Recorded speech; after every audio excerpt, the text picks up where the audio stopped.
This question deals with when a payment starts immediately in a future value question, and you are told at the end that no further payments are made, but the money gets left in a bank account for longer that the payments are being made.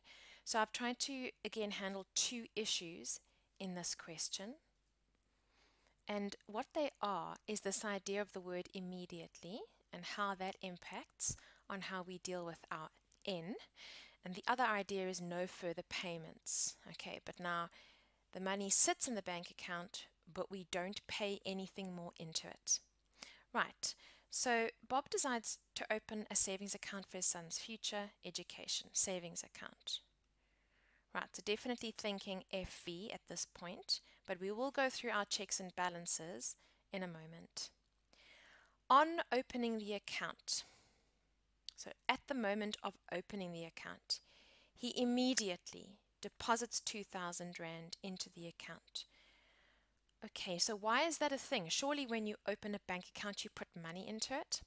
Well, no. Often what they do is they do this weird thing where they will say Bob decides to open a savings account and he makes that decision, say on the 1st of January, and then he makes his first payment on the 31st of January, or he decides on the 31st of December and makes the first payment a month later. So there's this concept which I think is a little difficult to get your head around, and it's the concept of the normal gap between some kind of financial arrangement and it actually happening.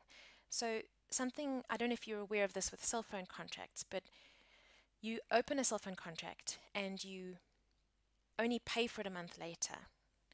And a cell phone contract is essentially a form of hire purchase. So it's probably the closest thing that you have in your lives that you know about. But the idea is that there's a gap between making a decision or getting something and then paying for it, or making a decision and then investing. So we open the account, say I can open any time in the month, and then I pick normally a direct debit time. And then I can decide that the money will go out. Mostly I'm going to do that after I get paid. So mostly I'm going to ask for it to go out on the last day of the month. What's happening in this question is that he's making the decision and putting the money in at the same time. Okay, so if you write a timeline, he is putting money in at T0, and then there is the ending, which we'll look at in a moment. But the point is that T0 gets 2,000 Rand, and the last period also gets 2,000 Rand. So the fact that he's doing it immediately means we have an extra N value in this question. So let's look at your N value. We are dealing with 16 years. Okay, and this is one of those things where we are doing monthly. He makes monthly payments each month, and then they tell you the interest is compounded monthly. Remember, they don't actually have to say that because the way in which you pay is the way in which you earn as well. All right, so what's 16 times 12? It's 192. So my last one is T192. Let's look carefully at the words here. On opening the account, he immediately deposits 2,000, so that's my T0. Okay, then obviously I'm going to have T1, T2, and these are months, right? And I'm going to have 2,000 Rand there, and I'm going to have 2,000 Rand there. Question, do we have 2,000 Rand at the end of T192?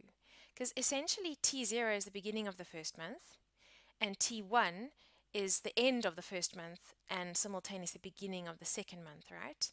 So we're paying at the end of every single month. He immediately deposits the 2,000 Rand and continues to make monthly payments each month.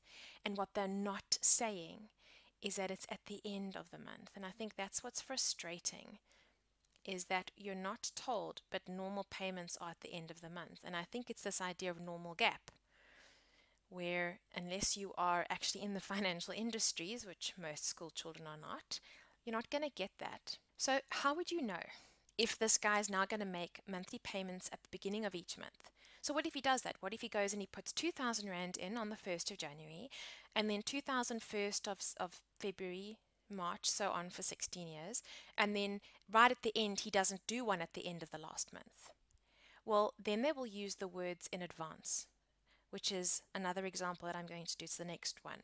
So I'm trying to distinguish in these two examples the difference between immediately depositing and then continuing to deposit at the end of each period, and the other alternative where we will use the phrase in advance, or it will be made explicit that it is always paid in at the beginning of a month instead of at the end. So you need to get into your head the concept that normal is at the end of a month or at the end of a period. Last thing to discuss before I do the question is PV or FV. Right, it's a savings account, so it's FV, but I need to ask that question about lump sum. Where is the lump sum and where are the payments? The little bits of money, the 2,000 Rand, they're happening as we go over time, but that happens with PV as well. So my question isn't about the payments and where they are. The question is, where's the big money? Where's the lump sum? Okay, I'm asked here in the question, how much money will he have accumulated at the end of the 16th year? So that is at the end of T192, okay? And we've got T0, so that's going to affect our N value. At the end of the period, I'm going to have the lump sum. Okay, so my lump sum is in the future. And that is why I'm going to use FV. Right, so perhaps you've been calculating in your head what N is going to be, and you can either think to yourself, well, it's 192 plus the extra 1, or you can say to yourself, it's 192 minus 0 plus 1. So our N value is going to equal 193. The next step is substituting into the formula. And I'd like to point out here that sometimes people will take this amount, the interest amount that has been compounded, and they will write it out. So they will take 0.15 and divide it by 12, and they will write out 0.0125 instead. So I'm just going to put that there, and I'm going to say it can be 0.0125, and you can just replace that fraction with the decimal if you prefer. And the reason I'm also explaining that is because sometimes you're going to see that in a memo, because certain people like to do it that way. So depending on your resources, you might see memos done like that. And that's the answer for that one. So the trick was to start immediately, which also implied that you're going to have an extra N value. The next part of the question deals with something that will come up again, and it is that he takes the same amount of money. He leaves it in the account for another year, but he doesn't make any more payments. Okay, because there's no monthly payments, this means it cannot be an FV or a PV for that matter. But remember that future value relies on this whole idea of regular payments, whether it's monthly or half yearly or whatever it is. And here what we're being told is there's no further payments, which means it's a lump sum, right? Because he's made that lump sum that we just calculated. And what he's doing here is he's essentially leaving it in the account but investing the lump sum that he's just gotten. And we've been doing that since grade 9. All we're doing is we're going to use the very, very ordinary compound interest formula.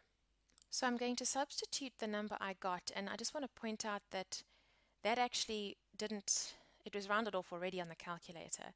If I'd had to round it off for my answer, I should then use the non-rounded off version here. So with finance, we tend to expect you to not round off right until the end. So that's just something to bear in mind. Here, it was already 2 decimal places as is. Okay, so how long am I leaving it for? Well, I leave it in for a further year. But I am compounding monthly, right? Because the interest rate has not changed. If it changes, they have to say it, and they didn't. But there's no further payment. So it's that lump sum that we worked out, put in for another year, still compounding monthly, which means my number of times I compound is still 12. Okay, and that gives me an answer of 1,856,494,55. Here I am rounding off to 2 decimal places because I'm right at the end of the question. The next question is very similar to the previous one. We are now talking about when payments are made in advance for a future value. So it's a particular way of talking about it. So I want you to think about in advance. If you're paid in advance, let's say you are doing a job in a restaurant. If you're paid in advance, it means you get paid upfront before you do any work, which is not going to happen, right? Can happen. Some people will only do work, say people who are doing online work or they're providing a particular service. Sometimes a plumber will want money in advance before they start a job. And that's what that means. In advance means ahead of time, beforehand, right? Before the normal. And what's the normal? The normal is at the end of the month. So when those payments are made at the end of the month, they don't tell you because it's just normal and you're supposed to know that stuff. When they specify in advance, they're telling you, hang on, this is different, this is not normal, this is at the beginning of the month. The other catch is that it's not happening at the end of the month. Okay, so in advance is specifically saying not at month end or the period end. Okay, so guess what else is not happening is there's going to be no payment at the very, very last T point. Okay, so there is going to be no payment at the very, very, very end. If you think about it, normally that payment at the end, that one right at the end, normally it would get no interest, right? Because you would put it in like right at the end and then withdraw it straight away. Now what we're saying is there isn't going to be one at the end, but the last payment will get interest, and it's going to work like the previous example I just did, where you leave it in the bank account for one last month. So here the example is telling us he turns 30 and he makes payments of 1,000 Rand into the fund. Payments are made in advance, so at the beginning, so unusually.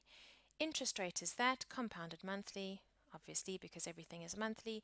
We want the future value in 25 years' time, and there's going to be two parts to this question. Okay, the first part is going to be just normal FV for the 25 years, which is going to be 25 times 12. So it's going to be for 300 payments. Okay, that'll be my end value. And then the second part of this question is going to be to leave in the account for the last month. And the reason is because we're paying in advance. So in the previous question, it was really explicit. Leave it in the account for another month, or it was another year. Now it's not being explicit, and it's not telling you that you have to leave it, but you do because you're supposed to know that it's still going to be in the account for that last month, but I'm not going to have a payment right at the end. If it feels like that end value should be 301, I totally agree because it feels like there's more time, right?